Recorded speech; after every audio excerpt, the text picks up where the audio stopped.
salamat po sa pagpunta niyo po sa premiere ng Under Parallel Skies. Sana po, supportahan niyo po kami dito sa Richard Juan, sa Cristol, ang daming cast and crew, and of course, si Janela Salvador and Will Metawin. So maraming salamat at sana po, bukas po, nationwide screening, labas po tayo ang ticket. Salamat. Correct, of course. Sir Christoph. Thank you very much everyone for being here and hope you support our film. It's going to be screened all over Philippine cinemas tomorrow, starting tomorrow. And yes, this is definitely going to be a beautiful story of people falling in love in Foreign City. And yeah, we're very excited to show this to you guys. Thank you so much for being here. Thank you so much. And of course, Sir Richard Juan. Copy paste, okay na tayo.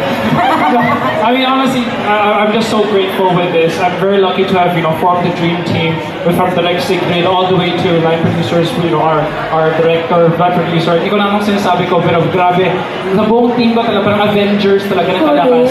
I was talking to someone also lang kanina na parang like, Christoph and I really have put together such a strong team to make such a beautiful story. And I really, really, really cannot wait until tomorrow. Isang tulog lang, guys. Ito na talaga. Actually, no, for everyone in here, we're going to see it in a bit. So, and of course, again, very, very thankful for Warner Brothers for believing in the project that we have, Hong Kong Tourism Board for believing in the project, and of course, Cathay Pacific also. And again, we're going to be distributed nationwide in over 150 cinemas.